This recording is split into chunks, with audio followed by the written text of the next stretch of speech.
BLA نے ریاست کی طرف سے جبری گمشدگی کا شکار بلوچ خواتین کی عدم رہائی کے فیصلے کے بعد ہیروف 2 کے باضابطہ آغاز کا فیصلہ کر لیا ہے۔ ہیروف 2 کتنے مراحل پر مشتمل ہو سکتا ہے؟ پہلا مرحلہ کیا ہو سکتا ہے؟ کیا ریاست ہیروف 2 کا بوجھ برداشت کر پائے گی؟ پاکستان اور چین، پاکستان اور امریکہ، ان ممالک کے درمیان MOUs دستخط ہونے کے بعد جس طرح ہیروف 2 کے آغاز کا فیصلہ کیا گیا ہے، اس نے کئی سوال کھڑے کر دیے۔ اس پر ذرا ہم تفصیل سے بات کریں گے اور پھر ہم بات کریں گے کہ نامور ہیومن رائٹس ڈیفینڈر اور وکیل اور بلوچ BYC سے جڑی ہوئی ایمان مزاری اور ان کے شوہر ہادی علی چٹھا کو سخت تشدد کے بعد گرفتار کر لیا گیا ہے اور اس وقت وہ اڈیالہ جیل پہنچ چکی ہیں۔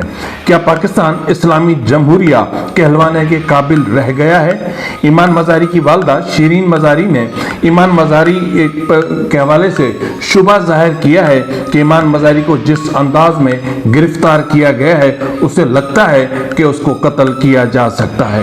اس کے علاوہ جبری گمشدگیوں کا بلوچستان میں ایک سیاہ دور شروع ہو چکا ہے۔ کمرانی خاندان کے مزید 2 افراد کو لاپتہ کر دیا گیا ہے، جبکہ خاران اور گوادر سے بھی 5 افراد کو لاپتہ کیا گیا۔ دوسری طرف سندھ میں ایک اور بیٹی انتہائی وحشیانہ انداز میں ان کو جبری طور پر جنسی زیادتی کا شکار کیا گیا ہے اور اس کے پورے جسم کو بلیڈ سے کٹ لگا کر شدید زخمی کر دیا گیا ہے۔ یہ معاملہ کہاں ہوا ہے، اس کی تفصیلات بھی میں آپ کے سامنے رکھوں گا۔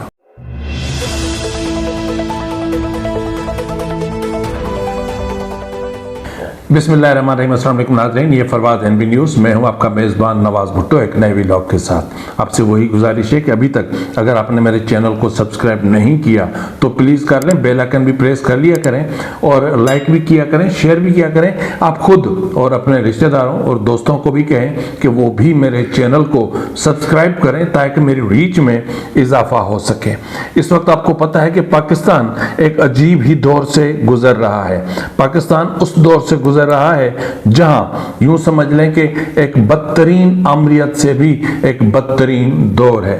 اگر ہم ماضی میں دیکھیں تو عدلیہ اور میڈیا، یعنی پاکستان کی عدلیہ اور جو مین اسٹریم میڈیا ہے، ان کا اس وقت جو کردار ہے وہ ایک کوٹھے سے بڑھ کر نہیں ہے۔ عدالتوں میں ایسا لگتا ہے کہ جیسے ججز کی جگہ پر کوئی میجر جنرل اور میجرز بٹھا دیے گئے ہیں، اور میڈیا ہاؤسز کی حالت یہ ہے کہ ان کو بوٹ چاٹنے پر مجبور کر دیا گیا ہے۔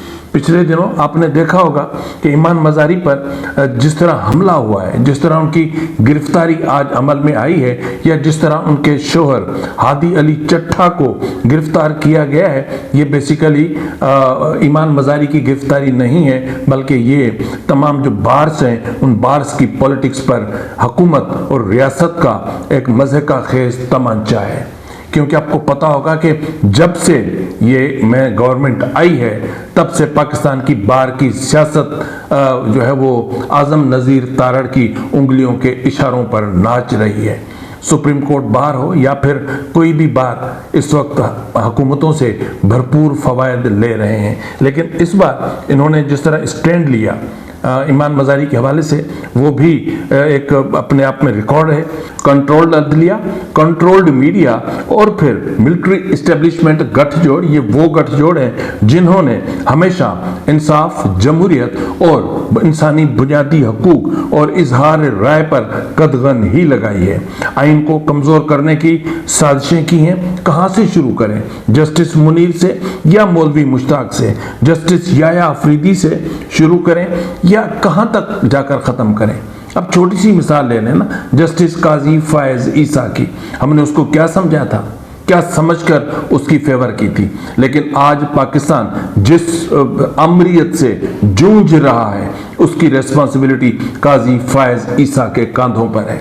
قاضی فائد عیسیٰ نے جس طریقے سے جبرن انتخابات کروائے اور پولیٹیکل پارٹیز کو دبوچا اور دبوچ کر ون سائیڈڈ الیکشن کروائے اور جس طریقے سے اسٹیبلشمنٹ کی سہولت کاری کی، جس طریقے سے ایک جج ہو کر ملٹری اسٹیبلشمنٹ کی دلالی کی، وہ پاکستان کی تاریخ اس کو کبھی یاد نہیں بھلا سکے گی اس سارے معاملے کو۔ آپ نے دیکھا ہوگا کہ اس وقت کیا صورتحال ہے۔ عدلیہ، ایک وقت تھا کہ عدلیہ کی حالت وہ تھی کہ وزرائے اعظم کو پھانسی پہ چڑھا دیا کرتی تھی۔ پھر ایک وقت آیا عدلیہ وہ تھی کہ جو وزرائے اعظم کو گریبانوں سے پکڑ کر اقتدار سے ہٹا کر الگ کر دیا کرتی تھی۔ پھر ایک عدلیہ وہ تھی کہ جو پارلیمان کی بے توقیری کرنے سے بھی باز نہیں آتی تھی۔ پھر ایک عدلیہ وہ بھی تھی کہ جس نے آمریتوں کو انڈوس کیا، آمریتوں کو وہاں سے ایک نظریہ ضرورت کو جنم دیا۔ آج بھی صورتحال لگتا ہے کہ وہیں کھڑی ہے۔ آج کی جو جمہوریت ہے وہ آمریت کا بدترین روپ ہے۔ اس وقت اگر میں بات کروں تو اسلام آباد ہائی کورٹ بار ایسوسی ایشن کی گاڑی کے شیشے توڑ کر سرینا چوک کے سامنے انڈر پاس میں تریٹ کر کے اور پھر گاڑی روکی گئی باہر کی اور اس کے شیشے توڑے گئے۔ ایمان مزاری اور ہادی علی مزاری کو گرفتار کر کے پولیس وکلا سے چھڑوا کے لے گئی۔ ایمان مزاری اور ہادی علی چٹھا کو کچہری جج افضل منجوکا کی عدالت لے کر جا رہے تھے وکلا، اور پولیس نے وعدہ خلافی کرتے ہوئے راستے میں روکا، گاڑی کے شیشے توڑے اور ایمان مزاری اور ہادی کو گرفتار کر کے لے گئے۔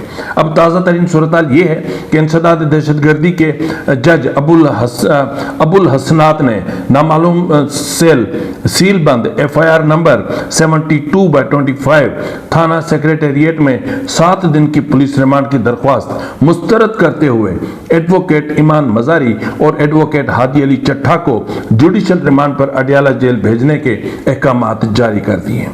ایڈوکیٹ ایمان مزاری اور ہادی علی کو عدالت میں پیش کیے جانے کی کوئی بھی تصدیق نہیں کر پا رہا، کیونکہ عدالتی احاطے میں یعنی تصدیق ہو چکی ہے۔ اس وقت ویڈیو بھی آپ کی اسکرین پر چل رہی ہے کہ اس کو باقاعدہ لے کر آیا گیا اور ان کا ریمانڈ لیا گیا۔ لیکن مسئلہ یہ ہے کہ اسلام آباد ہائی کورٹ کے بار میں 3 سرد راتیں ایک عورت انصاف کے لیے چیختی رہی، اپنے شوہر کے ساتھ صدائیں دیتی رہی، دعائیاں دیتی رہی۔ ایمان مزاری اور ہادی علی چٹھا کی جانب سے اسلام آباد ہائی کورٹ میں مقدمات کی تفصیلات مانگنے کی کوشش کی گئی اور پھر خفیہ مقدمات کی ضمانت کی درخواستیں کی جاتی رہیں، لیکن اسلام آباد ہائی کورٹ کی عدالت نے ان کی صدا نہیں سنی، ان کی صدائیں، ان کی فریاد نہیں سنی۔ تو اس وقت اسلام آباد بار کونسل ہو، بلوچستان بار کونسل ہو یا جو بھی ہیں، وہاں پر ایک احتجاج کی سی صورتحال ہے اور کل بھی عدالتوں کا بائیکاٹ ہوگا، پرسوں بھی ہوگا۔ لیکن شیریں مزاری جو والدہ ہیں ایمان مزاری کی، انہوں نے کہا ہے کہ انہی شاہدین بتا رہے ہیں کہ پولیس نے بے دردی سے ایمان مزاری اور ہادی علی چٹھا کو تشدد کا نشانہ بنایا۔ ایمان مزاری کی گردن کو دبوچ کر اور اس کے شلوار سے پکڑ کر اور اس کو گاڑی سے نکالا گیا اور اس کو دوسری گاڑی میں پھینک دیا گیا، جس سے ان کی گردن پر زخم آئے ہیں۔ اور یہ بات صرف یہاں نہیں ہے بلکہ اسلام آباد ہائی کورٹ بار کے صدر جو ہیں واجد گیلانی، انہوں نے بھی کہا ہے کہ ایک انتہائی شرم کا مقام ہے کہ ایمان مزاری کو ایک ہٹے کٹے مرد اہلکار نے میری آنکھوں کے سامنے ایک ہاتھ سے نیفے کو پکڑا اور دوسرا ہاتھ گردن پر رکھ کر دبوچتے ہوئے اٹھا کر دوسری گاڑی میں ڈالا۔ یہ عینی شاہد ہیں۔ تو کیا اس ملک کو، جس ملک میں ایک مسلمان بیٹی کی، بہن کی کوئی عزت، آبرو، توقیر نہ ہو، جو عدالتیں سائلین کو انصاف نہ دے سکتی ہوں، میں تو حیران ہوں کہ یہ ججز رات کو سکون کی نیند سوتے کیسے ہیں۔ یہ جو تنخواہیں 25-25 لاکھ روپے فی مہینہ لے جاتے ہیں، یہ اپنے بچوں کو کھلاتے کیسے ہیں؟ کمال ہے۔ کیا ان کے پاس کوئی حلال حرام کا کوئی پیمانہ نہیں ہے؟ کیا یہ جو لوگوں کو انصاف تک نہیں دے پاتے، کیا ان کا ضمیر مطمئن رہتا ہے؟ ضمیر تو میرے خیال میں جسٹس منیر کا بھی مطمئن رہا ہوگا کہ جس نے پاکستان کو 2 لخت کر دیا تھا۔ مولوی مشتاق کا بھی ضمیر مطمئن ہوگا کہ جس نے ذوالفقار علی بھٹو کو پھانسی چڑھا دیا تھا۔